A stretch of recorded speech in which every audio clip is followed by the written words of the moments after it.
கருடன் படத்தோட ரிவ்யூ தான் பார்க்க போகிறோம். இந்த படத்தோட கதை என்ன, பாசிட்டிவ் என்ன, நெகட்டிவ் என்ன, மொத்தத்தில் படம் எப்படி இருக்குது, இந்த படம் நீங்கள் பார்க்கலாமா வேணாமான்னு உங்களுக்கு தெரியணும்னா இந்த வீடியோவை ஸ்கிப் பண்ணாமல் ஃபுல்லாக பாருங்கள். தலைக்கு மேலே கருடனாக சுற்றிக்கிட்டு இருக்கு. சசிகுமார், உன்னி முகந்தன் இந்த 2 பேருமே சின்ன வயசுல இருந்து இன்னைக்கு வரைக்கும் பயங்கர க்ளோஸ் ஃப்ரெண்டா இருக்காங்க. சூரி உன்னி முகுந்தனுக்கு விசுவாசியா இருக்காரு. எந்த ஒரு விஷயத்தையுமே சூரி அவர்கிட்ட மறைக்க மாட்டாரு. அவருக்கு சூரி அவ்வளவு உண்மையா இருப்பாரு.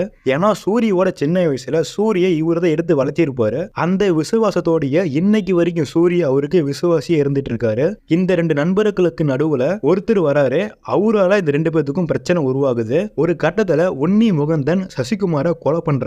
இது எல்லாத்தையுமே தெரிஞ்சுக்கிட்ட உன்னி முகந்தனோட விசுவாசியான சூரி எடுக்க போற முடிவு என்ன, இதுக்கப்புறம் இந்த கதை எந்த கட்டத்துல போது என்னவா ஆகுதுன்றத இந்த படத்தோட மொத்த கதை. முதல்ல இந்த படத்தோட பாசிட்டிவ் என்னன்னு பாத்திரலாம். மிகப்பெரிய பாசிட்டிவே அமேசிங்கான சூரியோட பர்ஃபார்மன்ஸ். பயங்கர யதார்த்தத்தோட படம் ஃபுல்லா நடிச்சு தள்ளியிருக்காருன்னு சொல்லலாம். விடுதலை படத்துல சூரிக்கு ஒரு லென்த்தியான டைலாக் சீன் இருக்கும். அந்த சீன் பெரிய அளவுல ரீச் ஆனிச்சு. அதே மாதிரியே லென்த்தா டைலாக் பேசுற 3 சீன் இந்த படத்துல இருக்கு. என்ன நடந்துச்சோ அது எல்லாத்தையுமே காமெடியா சொல்லிட்டு போற மாதிரி இருக்கும். இதுல என்ன பெரிய விஷயம்னா, அதே மாதிரியே 2 இடத்துல பண்ணணும். படப்பிடிப்புல ஒரு டைம், டப்பிங் ஸ்டுடியோல ஒரு டைம், அதே ஃப்ளோவோட பேசணும். அப்படி லிப்சிங் ஆயிருக்கும், கரெக்டா பொருந்திருக்கும். இந்த படத்துல இருக்க ஃபைட்டுக்கு சூரியோட பெர்ஃபார்மன்ஸ் வேற லெவல். ஒரு அப்பாவே கேரக்டர்ல இருக்க ஒரு ஆளு அவனுக்கு சண்டை போடுற நிலைமை வருதுன்னா அவனோட ஃபைட் எப்படி இருக்கும்? எடுத்த உடனே கத்தி பொருள் எல்லாம் யூஸ் பண்ணாம வெறும் கையிலேயே சப்புன்னு அடிச்சுட்டு யதார்த்தமான ஒரு அப்பாவித்தனத்தை ஸ்கிரீன்ல அப்படி கொண்டிருப்பாரு சூரி. இந்த படத்துல தேவையில்லாத சீன்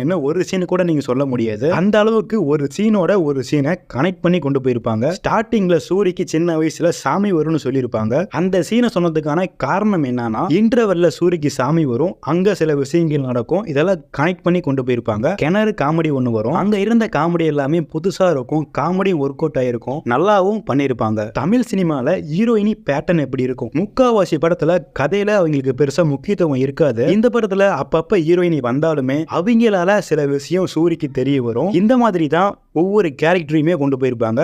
உன்னி முகுந்தன், சசிகுமார் இவங்களோட நடிப்பு சூப்பரா இருந்துச்சு. சமுத்திரகனி போலீஸ் ஆபீசரா வருவாரு. எல்லாம் தெரிஞ்ச ஒரு நியாயமான போலீஸ் ஆபீசரா இருப்பாரு. அவர் வந்தாலே அவர் ஒரு நல்ல மனுஷன்பா, ஏதோ நல்ல விஷயத்த பண்ண போறாருன்னு நமக்கு தோணும். அப்படி நமக்கு தோன்றதுக்கான காரணம் அவரோட கேரக்டர், அந்த கேரக்டருக்கு ஏத்த மாதிரி ஆக்டிங் தான். இந்த படத்தோட music director Yuvan Shankar Raja. Song பெரிய அளவுல இல்லைனாலும் பேக்ரவுண்ட் ஸ்கோரை நல்லா பண்ணிருக்காங்க. ஒரு சின்ன கதை தான், ஸ்கிரீன் பிளேவையும் சூரியும் மட்டுமே வச்சு ஒரு இன்ட்ரெஸ்டிங்கான படமா கொண்டு வந்திருக்காங்க. இந்த படத்துல வர ஃபைட் எல்லாமே நல்லா இருக்கும். சில இடத்துல கதையில லாஜிக் மிஸ்டேக் இடிச்சாலுமே யதார்த்தமான ஸ்கிரீன் பிளே வச்சு கொண்டு போனதால நமக்கு தெரிய வைக்கல. இந்த படத்தோட ட்ரெய்லரை பார்த்தா ஃபைட்டை மட்டுமே மையப்படுத்தி எடுத்த மாதிரி தெரிஞ்சிருக்கும். படத்துல ஃபைட்டும் நல்லா இருக்கு, காமெடி ஒர்க் அவுட் ஆயிருக்கு, ஸ்கிரீன் பிளேவும் நல்லா இருக்கு. இந்த மாதிரி எல்லாம் கலந்த ஒரு படம். மொத்தத்துல இந்த படம் எப்படி இருக்குன்னா, தாராளமா ஃபேமிலியோட போய் இந்த படத்தை பார்க்கலாம். இதுதான் கருடன்.